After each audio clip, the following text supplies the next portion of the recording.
Australia for today's Westpac address taking place here on Ngunnawal country. My name is Jane Norman, the ABC's National Affairs correspondent and a director here at the club.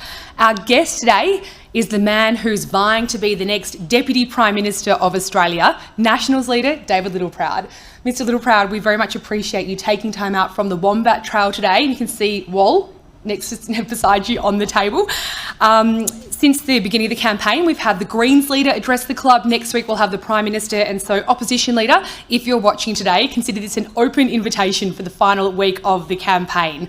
But the Nationals are, of course, defending more than a dozen lower house seats and a handful of Senate spots at this election, facing challenges from some community independents and at least one Nationals defector.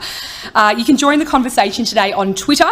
Our handle is @PressClubAust. Our hashtag is NPC. Please welcome David Littleproud.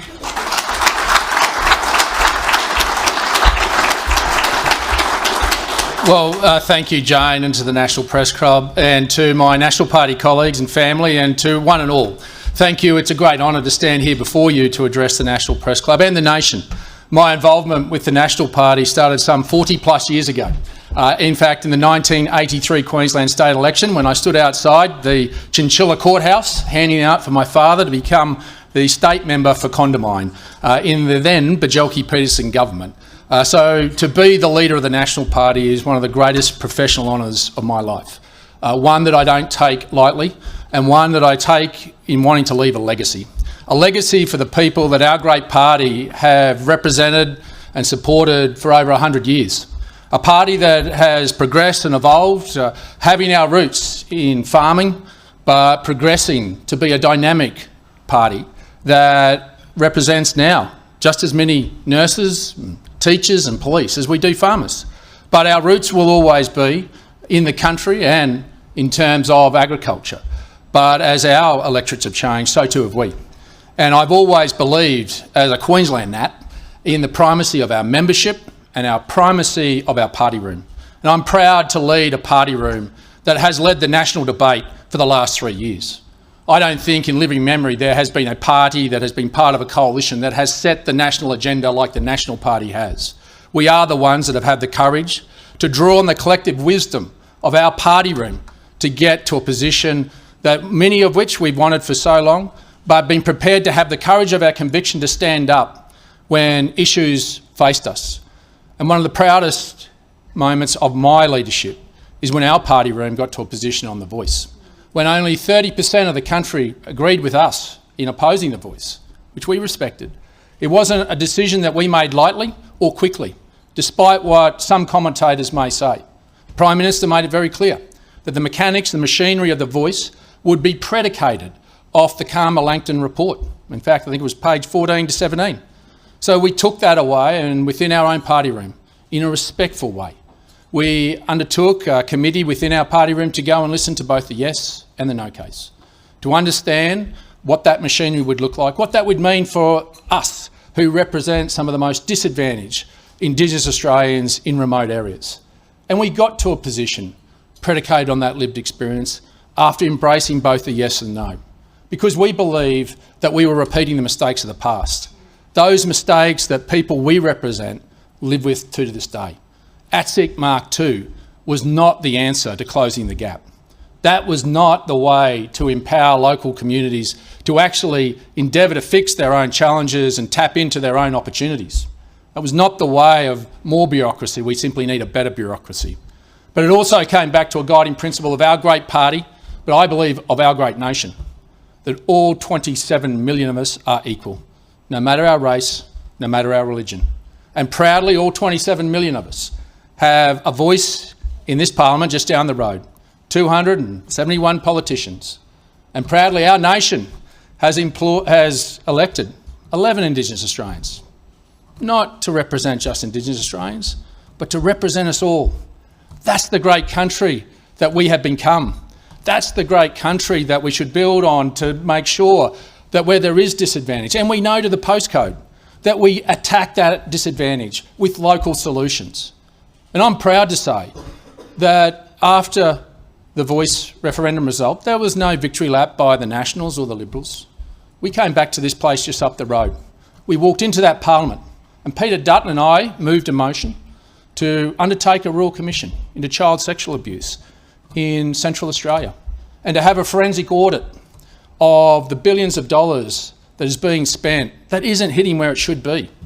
We came back with practical solutions, and we've subsequently said that, true to the values of why we oppose the voice, that we've now said that we need to have more localised land councils to empower local elders to face into those challenges but embrace the opportunities that are there for them.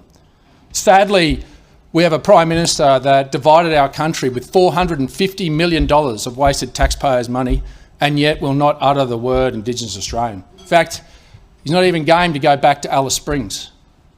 That's a Prime Minister that doesn't have the values and principles to lead our nation together as one and to face into those problems and empower the local people to solve those problems.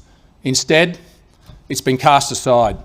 But we give you that commitment that we will, as part of a Dutton Littleproud government, come back and tackle those issues and empower local elders to solve those problems and embrace the future their way. That's what common sense should be about. We're also proud of the fact that in this election, we're actually putting forward solutions for the nation's biggest problem, cost of living. At the moment, we've got a Prime Minister that is talking about everything else other than cost of living because he's created it. He's creating the cost of living crisis where there are Australians tonight that will not be able to afford to put dinner on the table. He's a Prime Minister that's looking for diversions rather than solutions. That the ideology that he's brought to government over the last 3 years hasn't meant the practical reality of what's been bled out of every Australian's wallet. That's not somebody who should be leading our country. And to run around and try and divert with scare campaigns on Medicare, running around with a little green card, when every Australian knows that little green card you can't use without your credit card.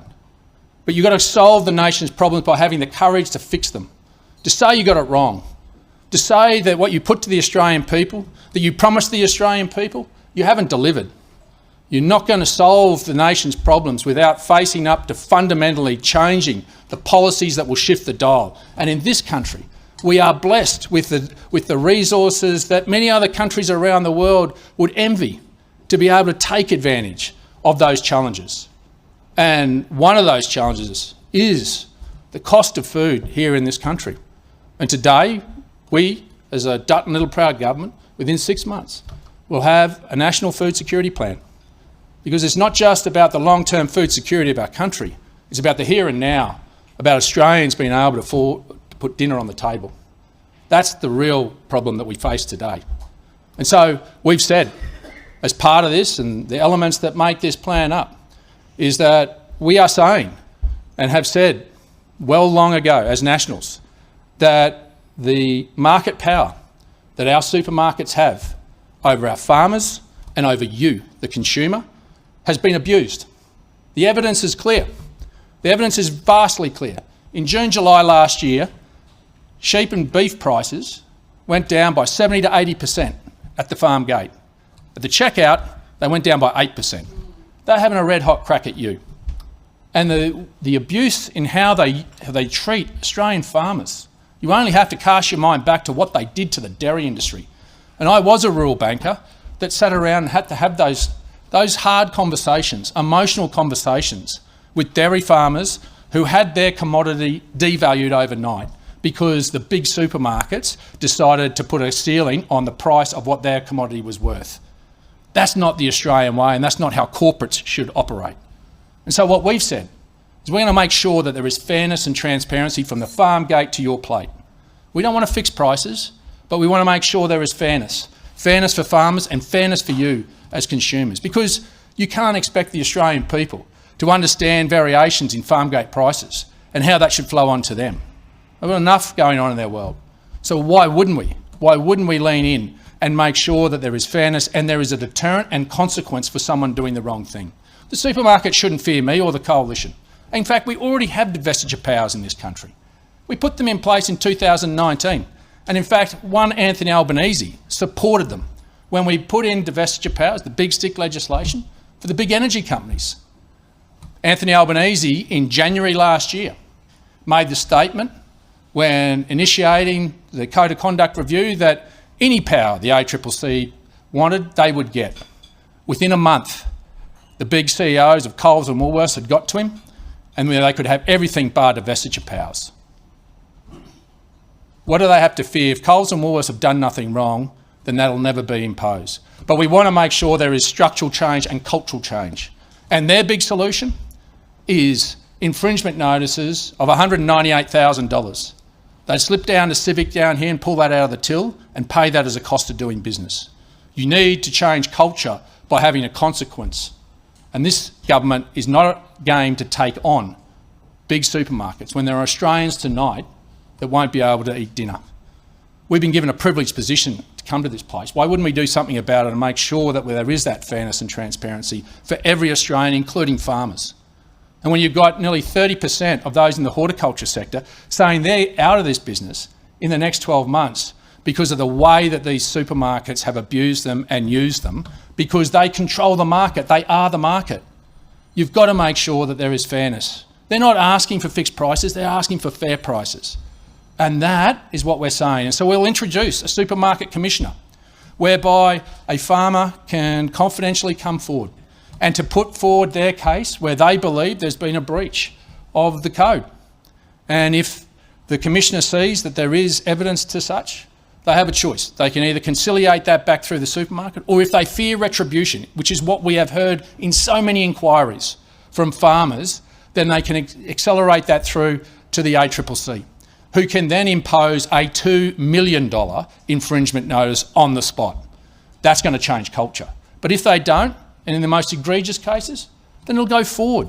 It'll go forward to a court where they'll determine whether it's more significant in terms of financial penalty or whether it's divestiture powers. But a court should determine that, not politicians. And so this is used around the world. But when you've got a Prime Minister too gutless to stand up when Australians can't eat, where is the values of our Prime Minister and this government? They've lost touch. They've lost touch with what's happening out there.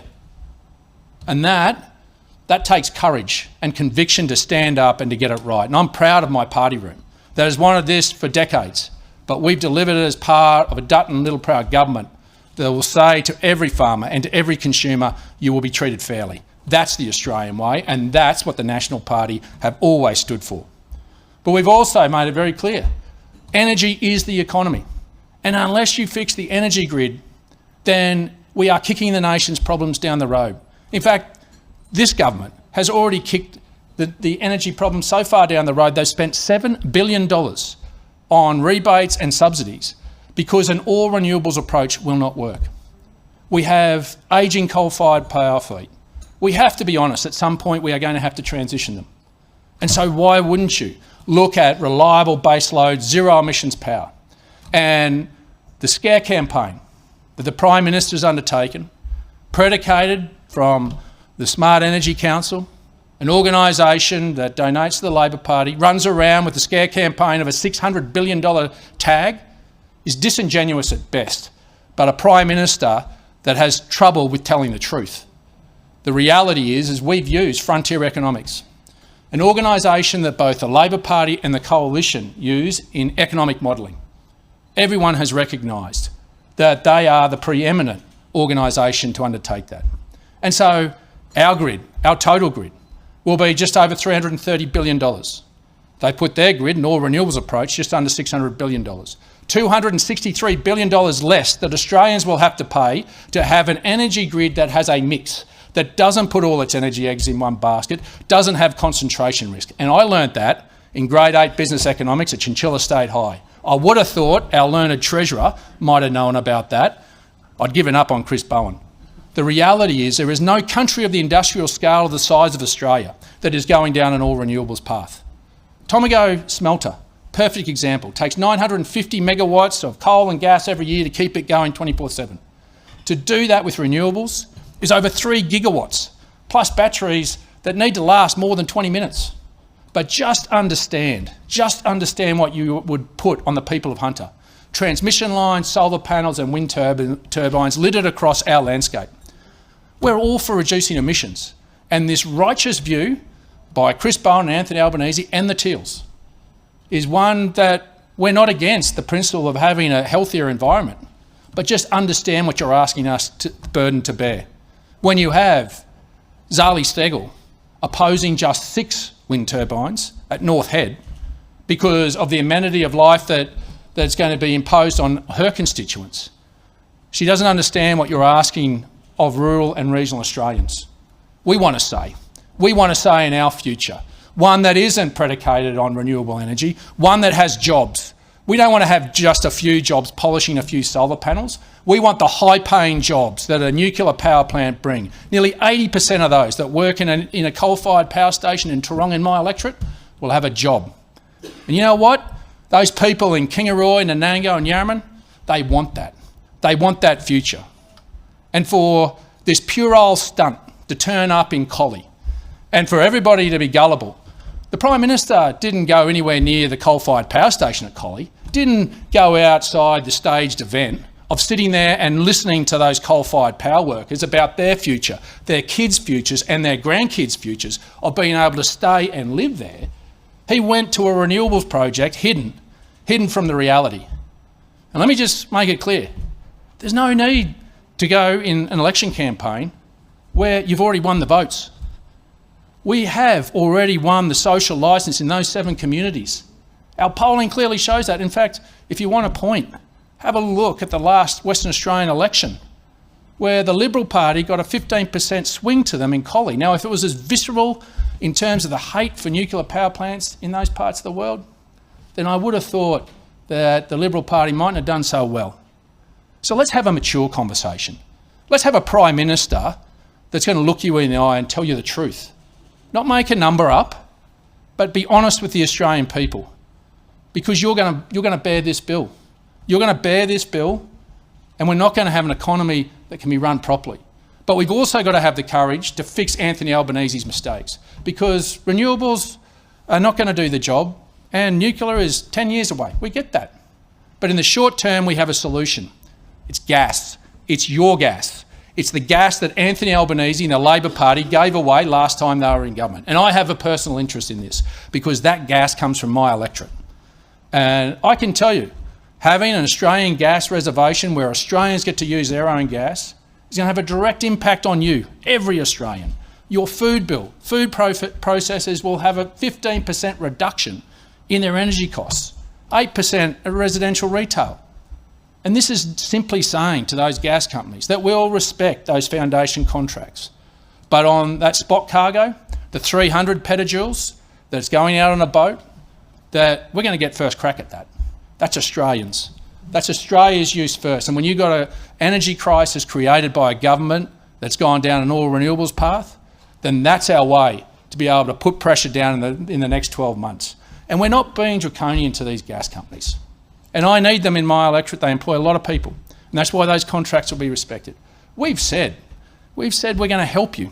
We're going to build the pipelines to increase the capacity to get much of that gas. And in fact, if you look at the Gippsland, there's about 140 petajoules of that 50 to 100 petajoules we need ready to be drilled. They need to be plugged in. And so we've said, while we want to see us get first crack at it, we're going to develop our gas reserves to make sure we don't have this folly again, where ideology gets in the road of practical reality. That's common sense. That is how you fix an energy grid in the short term and in the long term. Give futures to the regional Australians that they deserve, not ones that Teals and the Labor Party think we should have. That's not the Australian way. And so we've been very honest about that. And one of the other things I'm very proud of as a Nationals leader is what we've announced around the Regional Australia Future Fund. This is a $20 billion fund that'll give a $1 billion dividend every year. We are seeding it with $5 billion from Rewiring the Nation, because what we are saying is that we're not going to need the 28,000 kilometres of transmission lines that this mob are going to put in place. And we'll put that $5 billion in to seed fund this. And then from the windfalls of the $350 billion worth of exports that come from us in regional Australia, we're going to take a small slice of the windfall every year.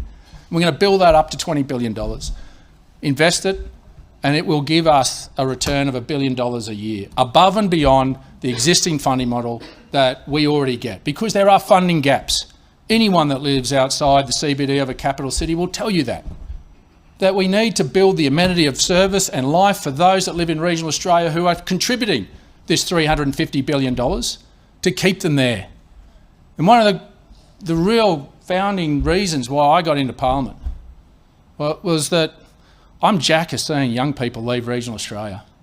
I'm sick of seeing generations go over the Great Divide and never come back. It's time to bring them home and keep them home. But unless they have the amenity of life and service, then they're not going to be here. And this is a legacy. This is a legacy item that I think goes beyond politics. This is something that both sides of politics should take the political pendulum out of regional Australia's spending model on infrastructure, because we get kicked. When Labor comes in, we lost $30 billion worth of infrastructure, just filling in some potholes. So what we're saying is take the politics out of this. This is a smart way to make sure regional Australians get that extra that fills those gaps. And we've already made that very clear. $500 million going to councils to, lo and behold, fix some roads and build some roads. $250 million in programs that allow local communities and councils to apply for money that will help them in the amenity of their towns to make it more attractive.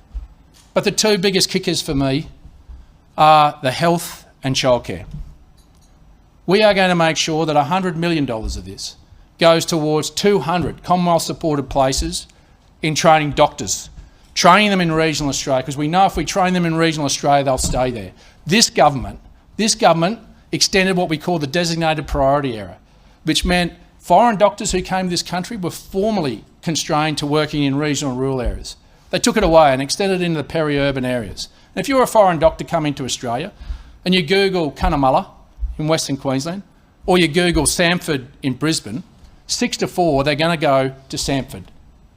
We have had our health services decimated by Anthony Albanese. We are the forgotten Australians.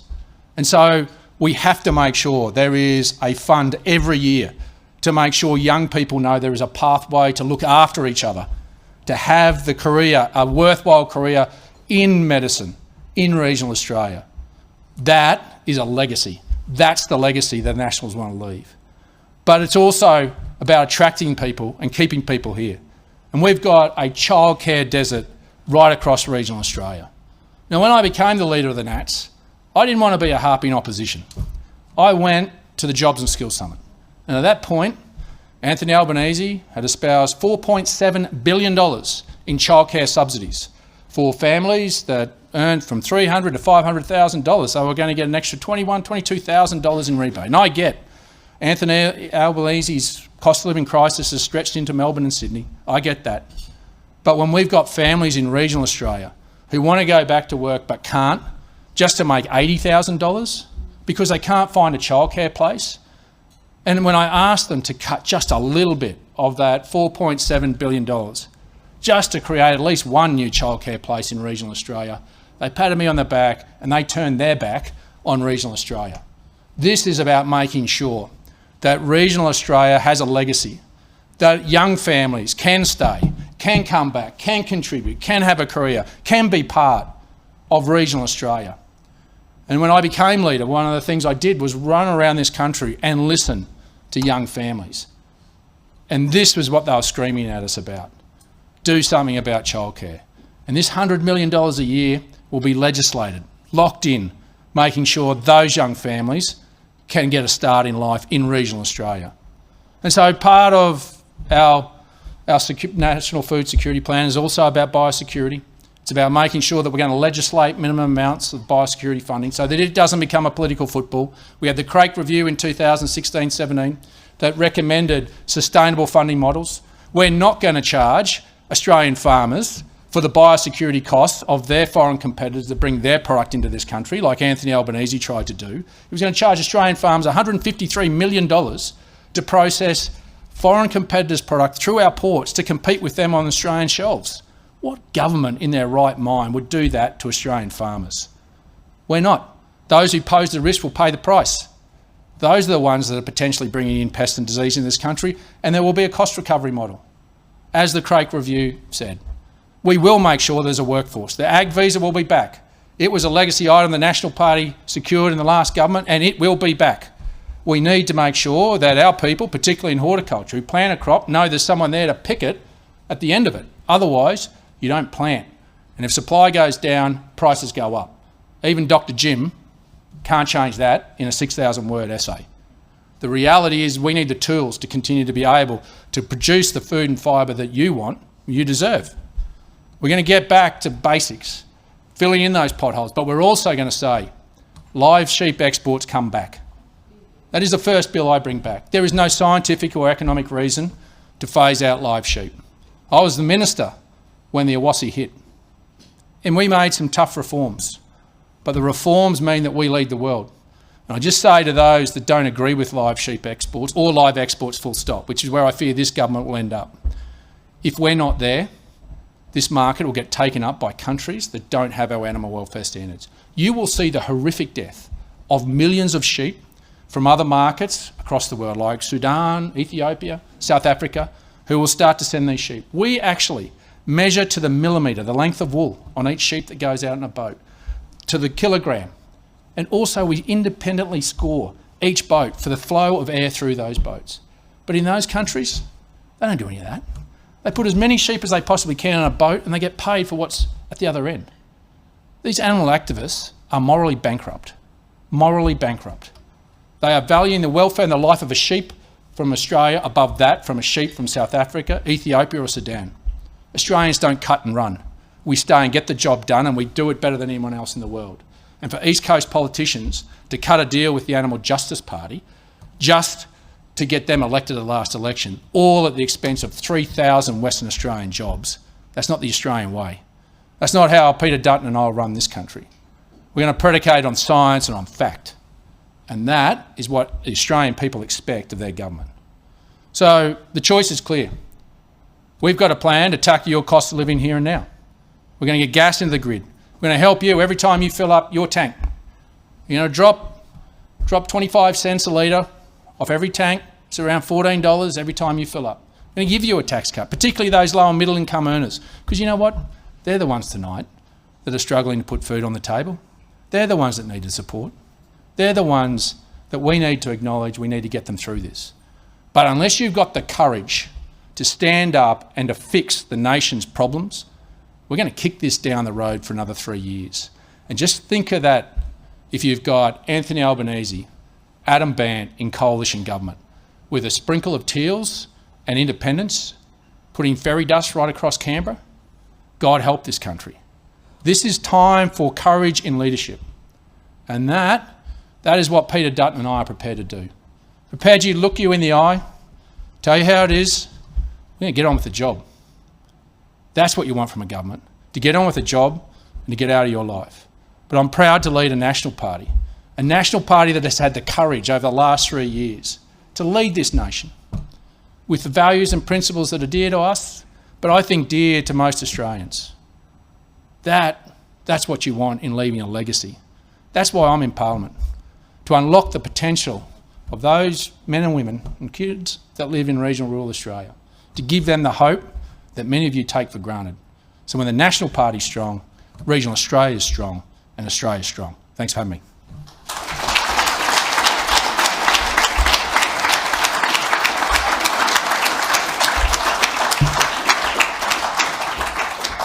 Thank you for your address. Impressively presented with no notes and no auto cue today. I can't read speeches, I get bored.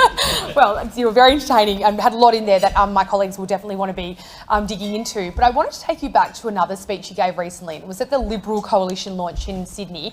And I think these comments sort of flew under the radar a bit. It was about the all-important coalition agreement, the deal done between the Nationals and Liberals in government to decide policies, frontbench positions. Now, you suggested in that speech that you don't need it to be written down. It could just be a verbal agreement between you and Peter Dutton. I'm just wondering if that actually is your position, and how then would you preserve the party's interests and preserve a frontbench share for the Nationals if all you've got is a kind of a wink and a nod from a future Peter Dutton Prime Minister? Well, Jane, there is a coalition agreement. There always is. The coalition agreement is very broad, and it goes into the real mathematics of the positions that people hold and the quotas predicated on the number that you have in a party room.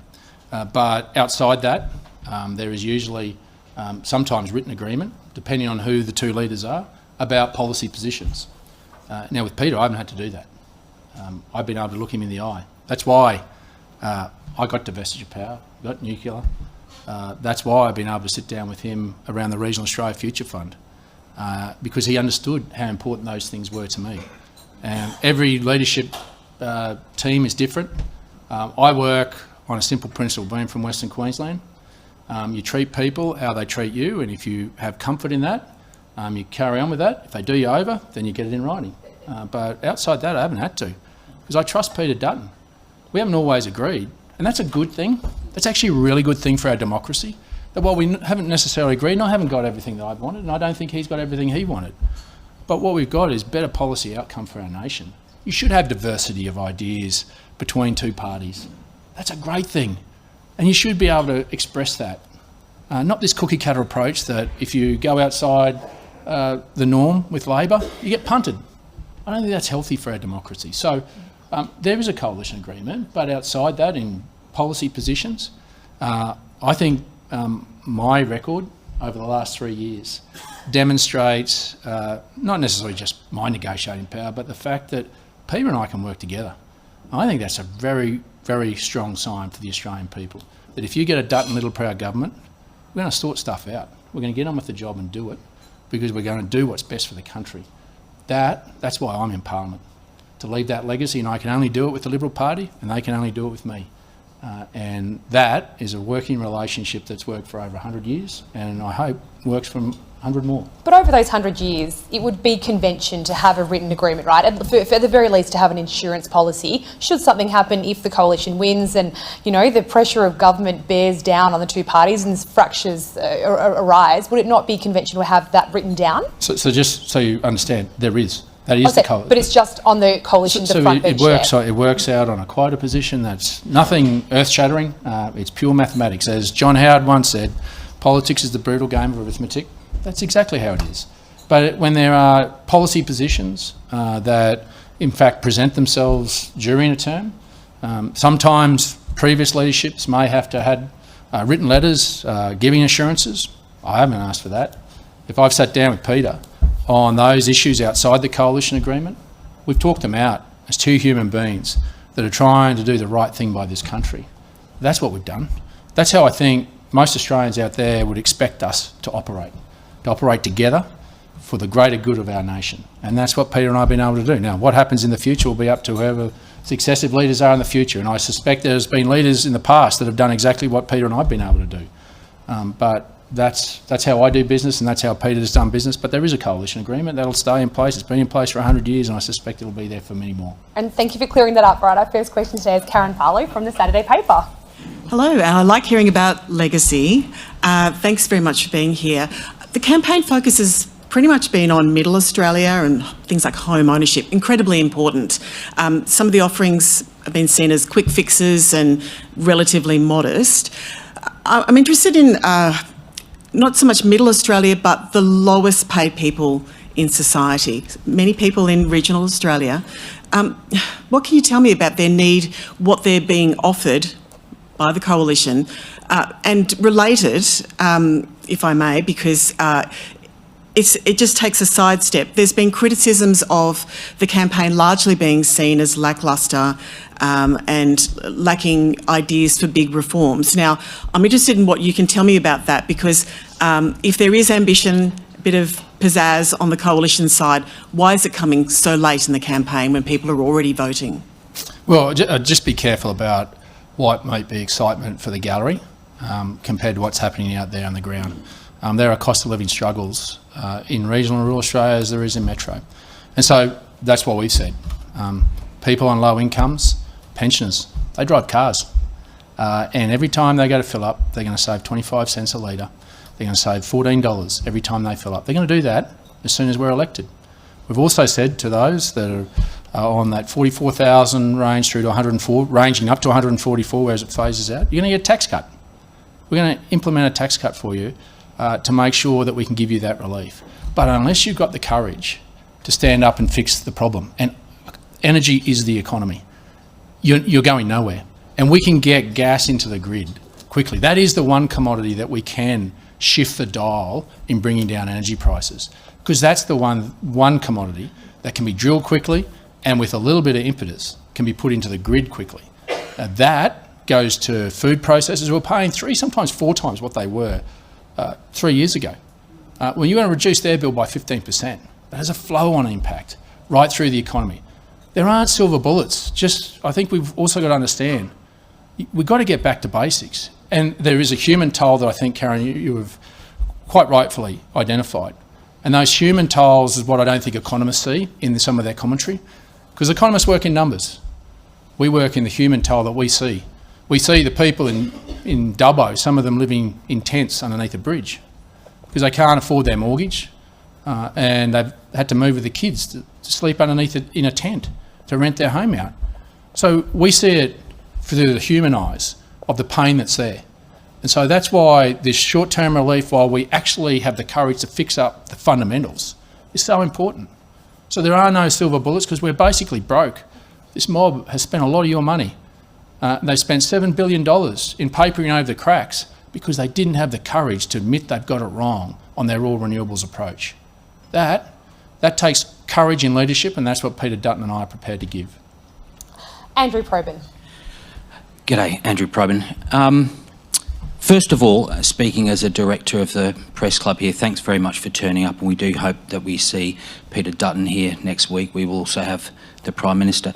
Now, as to what you said today, you described the Prime Minister's visit to Collie as a puerile stunt, and you said that there was no need for Peter Dutton, I think you were talking about Peter Dutton, but there was no need during an election for him to turn up to any of his 7 nuclear sites because you've already shown that you have got social licence. Can I just challenge that? Like, if you did have social licence on what is a very bold and different, expensive policy, why wouldn't you turn up when there are votes to be won, not just at Collie and the Hunter, but in areas that are going to be critical to whether you win or lose? And on a similar vein, whatever happens on May 3rd, will nuclear power be a coalition policy from here on? A good question, a contradictory one, the last one about a bold policy when we were just lambasted for being a bland campaign. But you are right. This is question stands. But yeah, no, and I'll get to it. But I think it's important you understand where this comes. And the second part of that, I repudiate entirely an expensive plan. And this has been the most disappointing aspect, I think, of the reporting, that Anthony Albanese has been able to call this a $600 billion nuclear power plant. Now, that's only going to give 4% of the grid that is going to have to need cuts. So Frontier Economics has got it, will have our power from nuclear around 38 to 39%, not 4%. It will not cost $600 billion. Frontier Economics clearly shows that the 12 to 13 gigawatt of power that we'll get, internationally it comes in at about $10 billion a gigawatt. That is about $120 billion for nuclear, but you've got to have other energies in that. Our plan, as Frontier Economics has clearly said, around 50 to 54% will be renewables. The balance will be some gas and snowy, obviously. That comes in just over $330 billion. So I can't understand the premise of a question where that claim by Anthony Albanese of a $600 billion hole doesn't end up on the editor's cutting floor, because that is a basic lie. Now, then the other piece of this that I think is also important is the cuts. This is being funded, as we have clearly said, as off budget. So that is not going to mean that you are going to have to reduce Medicare, you're going to have to reduce education or any other aspect of this. So I just think it's very important that we understand what the Prime Minister has not been held to account on. Now, in terms of those communities, 70 communities, it's been over 12 months since we identified those locations. And Andrew, before we got to that point, we didn't just go and throw a dart at the map and go, that's where we're going to put them. I have one in my own community. And you know what? I went there and sat with them, walked the streets, talked to the businesses and said, tell me what your biggest issue is. Walking down the street of Kingaroy, Nanango, Yarraman, guess what they said their biggest issue was? the local council and the quality of water that they got. I said, well, what else is upsetting you? Right? The council. What about this nuclear thing? Well, are you going to build it? Because you know what, Andrew? Well, you sit here and think that it's so important that we go and rally the troops around every one of these nuclear power plants. These people have the lived experience. Yeah, but that's not my question. My question is, if you've won social licence in the area, why don't you flaunt it? Why don't you flog your policy to the rest of Australia, because they're the ones who are going to count? Well, with due respect, I am, and I'm just putting the challenge to you and to your editors to be very careful about allowing Anthony Albanese to perpetrate a blatant lie. A blatant lie that frontier economics, who they also take. Now, that is something for you guys to work through. I'm going to continue to prosecute. This is a legacy item I believe in, because you know what? You know what happens for the people of Kingaroy and Anango and Yarraman? They believe in themselves. They believe they can do this. The people of Lithgow believe they can do this. I back them. I back regional Australians to do this better than anyone else in the world. And I challenge Anthony Albanese or anyone else to go and stand in one of those coal-fired power stations and say, do you back these people? Do you back these people to use the most modern technology in the world and have jobs that aren't just polishing a few solar panels, but are high-paying jobs? High-paying jobs that we deserve, not have an ideology thrust upon us that we should have wind turbine solar panels and transmission lines littered across our country that is tearing up your food security, is tearing up the very thing it's trying to protect. Now, this righteous view, we are all on this journey. I'm not against reducing emissions. But for people in capital cities to sit there and say they want to put their head on a pillow at night, to have the comfort of saying we've saved the world, just understand there's another way to do it. There's another way to do it that's cheaper, by $263 billion, which means you don't have to pay back that $263 billion with a return on top of it, that you don't have to pay that. And it's going to last 60 to 80 years, not something that lasts 10 to 15. So it remains coalition policy come what may? And I'll get to that as well, yeah. I mean, Peter Dutton yesterday said this is the way forward. And the Frontier Economics Report was quite clear, and we've always been technology agnostic as well. I mean, Frontier Economics Report, if your editors would want to read it and put it up instead of the $600 billion lie that Anthony Albanese has desperately tried to perpetrate, you would see that building a coal-fired power station with carbon capture storage is about the same cost or maybe a bit more expensive. So why wouldn't we have political leadership that has the courage to look the Australian people in the eye and say an all renewables approach will not work, because you cannot keep industry going. And you might get that warm comfort for another couple of years and think it's all going to be hokey-dory, but when you've got premiers coming in and asking people to turn dishwashers off, something's fundamentally going wrong.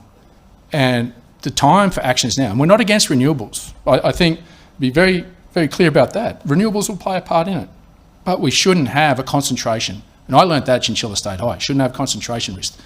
It's a good place to go and get a business economics degree. Thanks, David. All right, our next question. Bush style, Andrew, Bush style. Mike Foley is our next question. Thanks, David. It's Mike Foley from the Sydney Morning Herald and The Age, which is pertinent because I have a question about Victoria specifically in relation to the nuclear policy. The first coal plant that the private operator has slated at its AGL to shut is Loy Yang A in 2035. They have a plan in place with the catchment authority to use their current entitlement of water at the ongoing rate at around 100 gigalitres a year until 2070. And on top of that, as you would be aware, David, that there is no spare permanent water allocation in that catchment for irrigators or for anyone. On the face of it, on the current balance, there is no spare water entitlement to go for a nuclear power plant were it to be built there. Even when the coal plant shuts down, they need to fill the big, great brown coal pit up with water.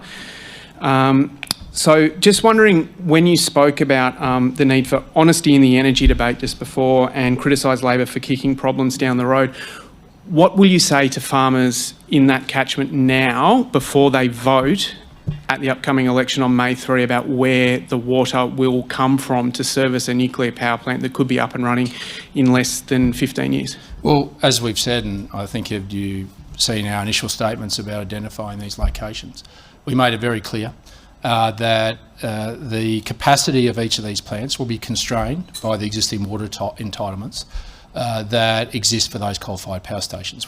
And in fact, the University of New South Wales has undertaken a study and reported by the ABC, and I think it's from Professor Obbard, I hope I got his pronunciation right, they made it very clear that there's not a significant difference in water usage between a coal-fired power station and a nuclear power plant. So there are other technologies also, Mike, in terms of dry cooling, but we have made it very clear, and what we will be saying and have said from the very outset to primary producers, there's nothing extra coming out of the consumptive pool. The consumptive pool we would lose our social licence for food processing and manufacturing in this country if we took that out of the consumptive pool. So it's important that we've given that as an ironclad guarantee, and we'll work within the capacity constraints, but also the technology solutions that provide themselves, and that may mean that in some locations their capacity is less, in others, particularly where you look at Lithgow, and if you looked at that report from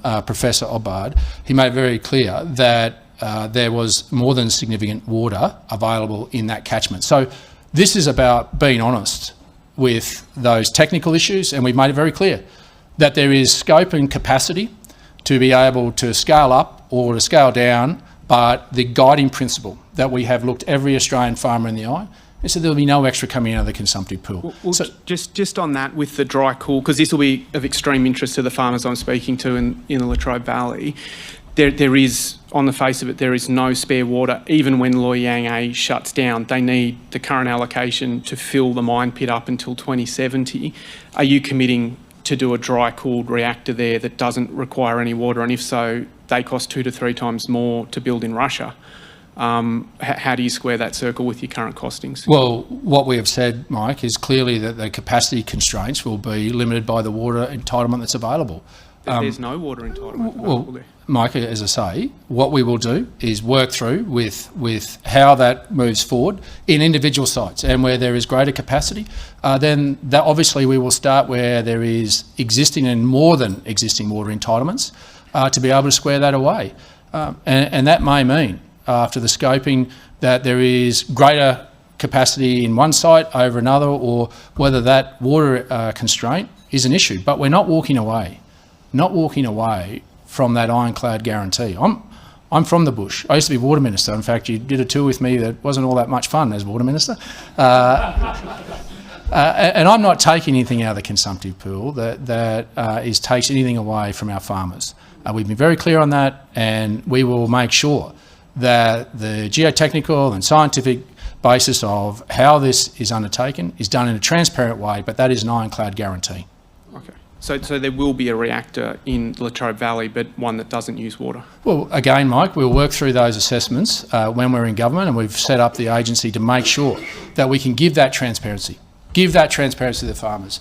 I think if we walk away from that principle, and I can assure you the conversations as a Nat I've had with Peter, that was a guiding principle for me, because I understand the importance of the consumptive pool and what this government is doing by taking another 450 gigalitres of water off farmers, changing the Murray-Darling Basin plan that they actually put in place.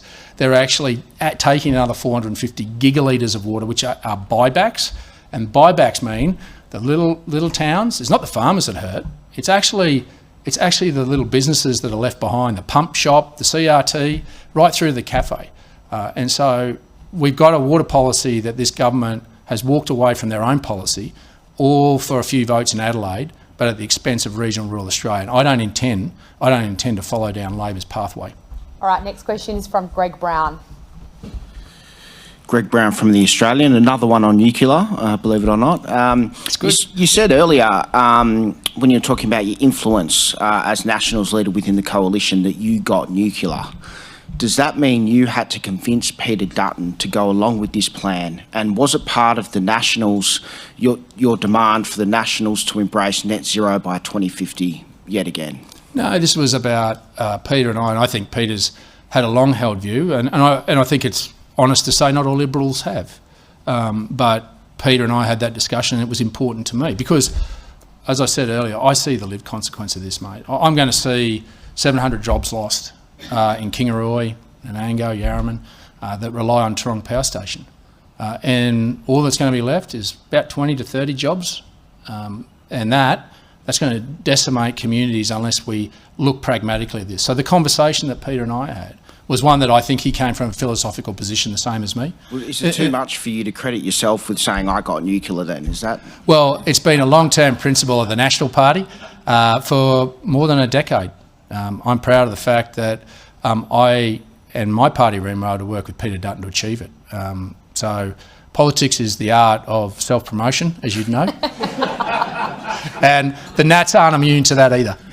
All right, you're doing well. Ron Marsden, our next question. Okay, Mr Littleproud, thank you so much for your time and facing up to the press gallery during this campaign. I want to touch on two issues. One is an extension of the nuclear questions that you faced, and I'll just come back to this water. The water question, Darren Chester last week said that there would be a 2.5-year investigation to determine whether there was enough water available, seismology, earthquake risks. He said that there would be a process to determine all of that. And you've now put out this sort of ironclad guarantee that there will be no taking of water from the consumptive pool.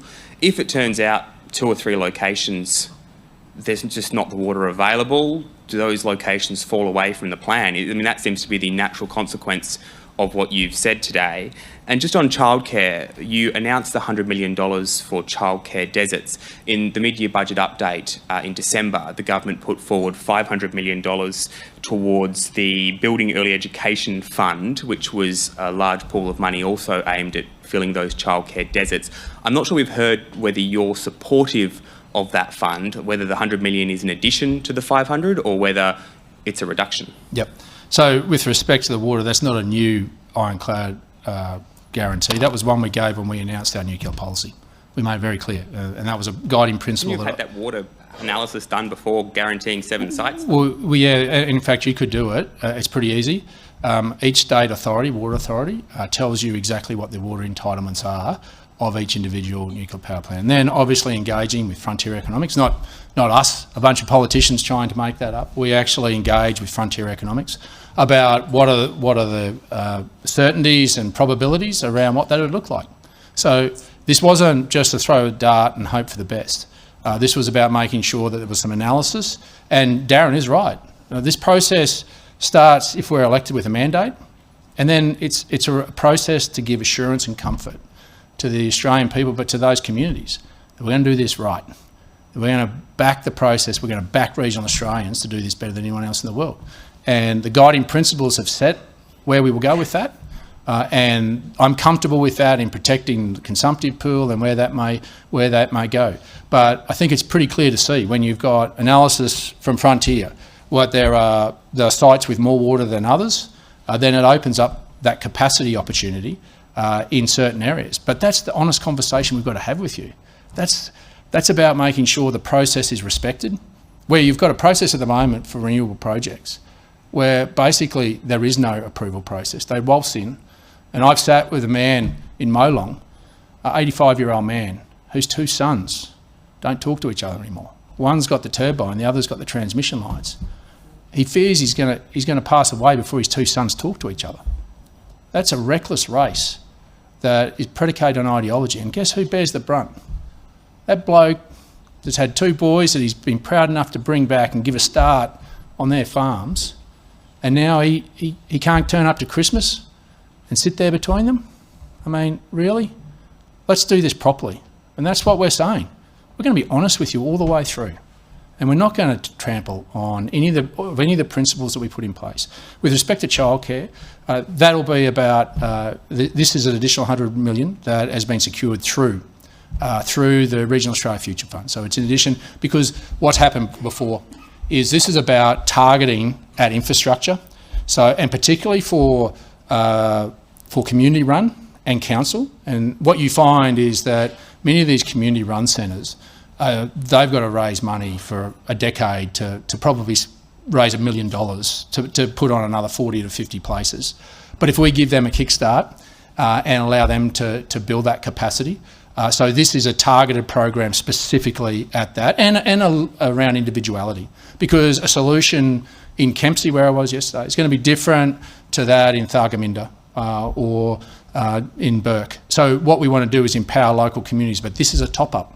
This is above and beyond, and it's needed because the programs of the past haven't isolated money solely for us. And when you get into a competitive process, and this is the challenge we find why regional Australia misses out, you get into a competitive process with metro areas and the criteria all skew towards bigger population. Guess who misses out? People in rural and remote areas. And, you know, I used to run about 20 bank managers across Western Queensland. I used to have some of my team would not come back after maternity leave because they couldn't find a place. Their careers, they've had to leave. That's not fair. If you live here in Canberra, if you want to go back to work, you've got that choice. And I don't understand why Anthony Albanese doesn't see this as an equity issue. You know, we don't ask for a lot in regional Australia. We just ask for a little bit. And when we're given $350 billion a year to the economy, I'm just asking for $20 billion that is funded by windfalls out of the budget until I get to that. And then you know what? I'm going to have a fund that no matter whoever's in the lodge, make sure that we're not the political football anymore. That's the legacy I want to leave behind. That's the legacy I want to know that when, either by popular demand or by my retirement as a member for Maranoa, I can look back and say, people I represent, I've changed their lives for the better. I've brought those young people home. I've kept them home. I've given them hope that they are valued as Australians. That's what gets me up in the morning and blows my hair back. That's why I do this job, is to leave that legacy. And when you see that, and you see families, and particularly young families who want to go back to work, that want to re-enter their careers, have so much to give. The opportunity cost for our country, I mean, it's valued here in the cities, but the opportunity cost of how many people we've lost, young families we've lost from the workforce in regional Australia, it's a national shame. We deserve that opportunity. And this is about making sure that legacy is stuck no matter who's in the lodge. And I made it clear to the Prime Minister when I became the leader of NATS, let's have a secure funding model. Let's get rid of this pork barrelling claims and all this sort of stuff. I couldn't care less. I just want to see outcomes. I want to see outcomes for the people I represent so their future's the same, their hope's the same as those that live in Canberra, Sydney or Melbourne. Thanks, and mate. just while Anna Henderson makes her way to the microphone, I just wanted to ask you about another feature of the Coalition campaign this week, and that's been crime. We saw Peter Dutton in Dunkley holding a community forum. I know it's been a feature of the Wombat Trail as well, as you find pockets of this issue around the country. There's always a challenge in this issue between sort of perception versus reality. We know nationally statistics show that property crime has gone down in large parts of the country, and yet it has been a big focus. Is the Coalition capitalising on perceptions of fear when it comes to crime, or is this a reality that you're seeing when you're campaigning? Well, ask that of the 70-year-old woman in Bendigo that I met that got on a train to go and watch her famous Richmond Tigers play, and she was abused by a young lady physically on a train. Ask her that. Are we simply going to work on a society predicated on statistics? The standard you walk past is the standard you accept. And this has a responsibility not just of state, but of federal and local governments. And I'm seeing local governments around the country leaning into this because they have the pride and passion of their communities. They don't want to see the standard of their society slip. And you know what? In Bendigo alone, for $360,000, we upgraded 37, or it might have been 57, CCTV cameras. The state wasn't going to do it. The council doesn't have the capacity to do it. So why wouldn't we, a program that we ran successfully, that took the proceeds of crime and reinvest them back into community infrastructure to keep Australians safe? And where there are intersections of law, particularly with communications, then why wouldn't we do that? Why wouldn't we? We've all got a responsibility. And it's not just government's responsibility. We've got to lead, but as a society, and whether you talk about domestic violence today, it's not just government that has the responsibility. Every one of us does. And I think as a society, we've sometimes passed our responsibility and abrogated it to the state. We've all got a responsibility. I've got a responsibility as a father to talk to my boys about what's right and what's wrong, setting the standard. And it's not just money that'll fix it, it's us. It's us that'll fix it. Whether you're a politician, whether you're a role model in the sports club, we all got a role to play. And yep, we talk about the money we invest, but there's a bigger task, whether it be crime or domestic violence, that we can all live up to. And I think that's what Peter is wants to make sure, as someone that has been in that darkest hour of some of the most vulnerable Australians, that he has an inherent want to fix this.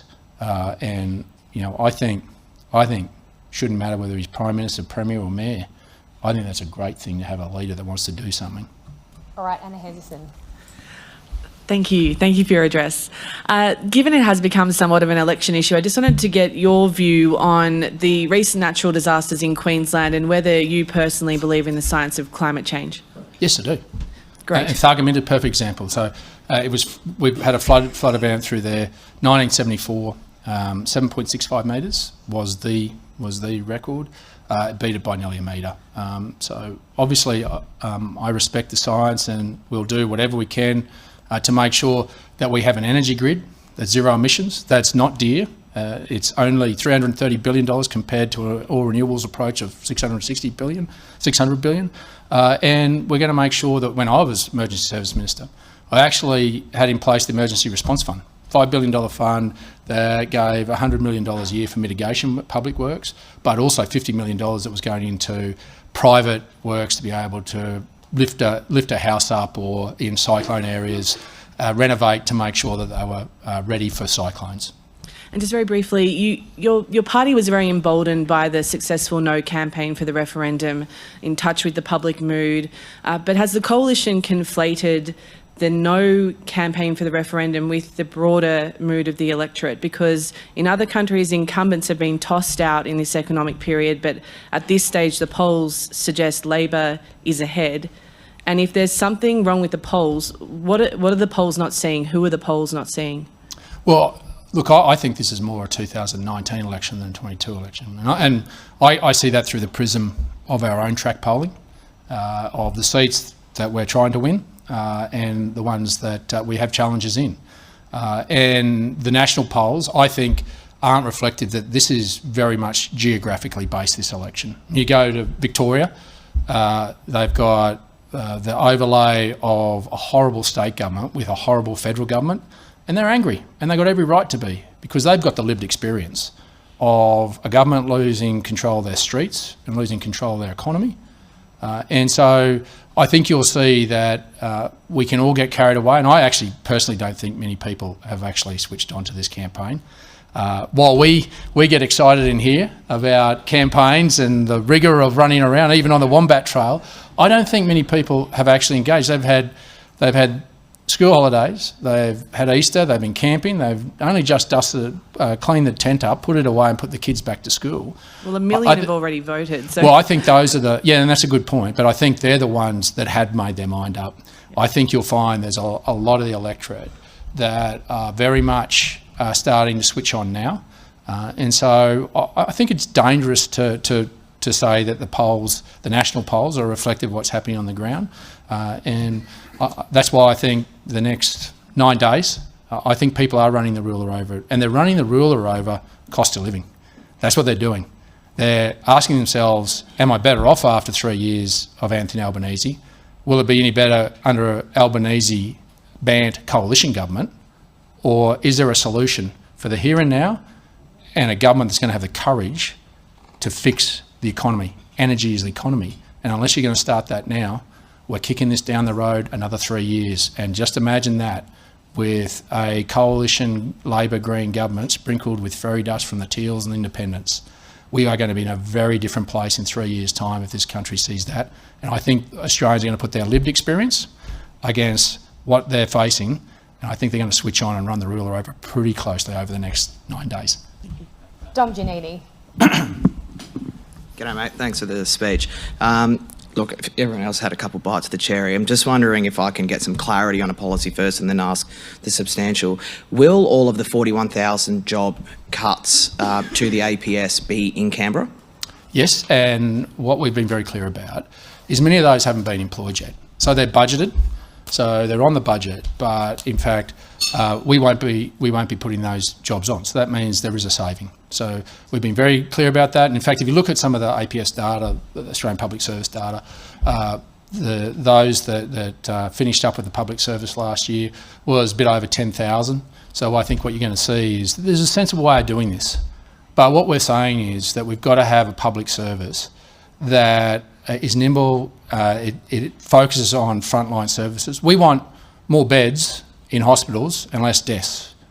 That is what I think Australian taxpayers would expect of their government in delivering the public service that is fit to deliver that. And that's about making sure we do that respectfully and doing that sensibly, but living up to what our values and our priorities are as a government, and to make sure we do that properly. And that is a saving that the budget will have. And in fact, if you look at what's happening in the economy at the moment, the only sector where we're seeing job growth is in the public sector.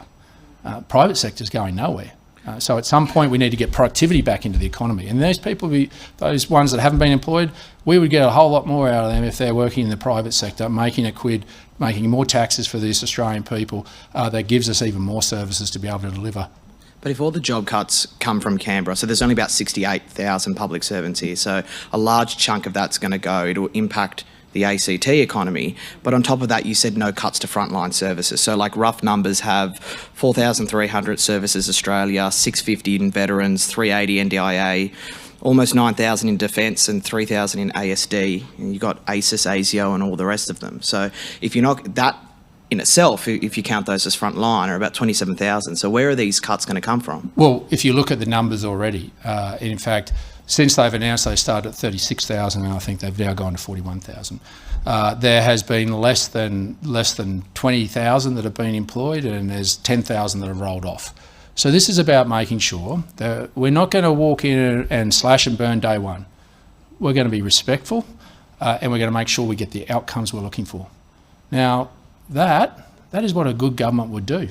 That's about being honest about how we're going to spend your money, making sure that when we say we're going to get to that point, we're going to do it with the right mechanisms to make sure that the frontline services aren't diminished, that those core principles are upheld, and that we get to the delivery services we want. But we don't necessarily have to tie more public service to bigger service delivery.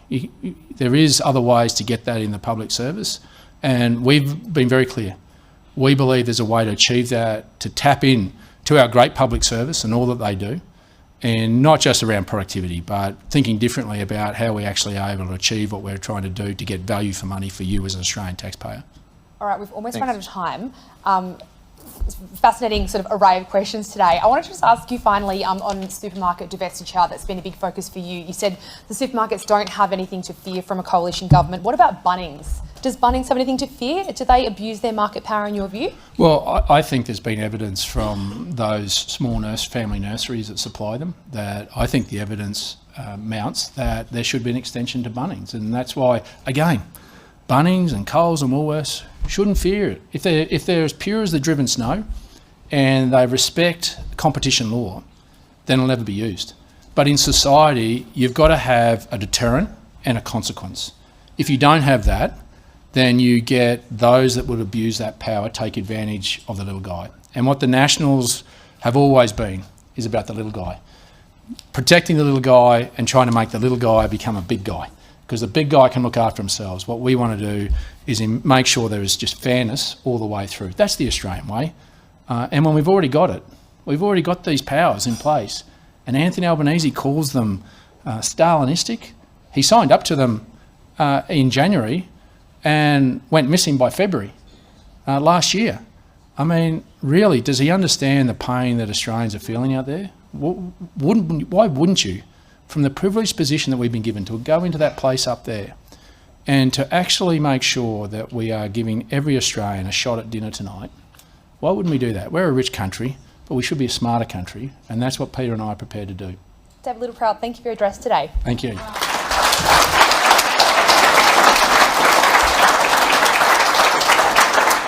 Please accept our gift of membership to the club. Thank you, very good. Yeah, very good. Thanks very Thanks much. for that, Jane. Thank you. Thank you. Great, thanks. A free car park, that's the big thing.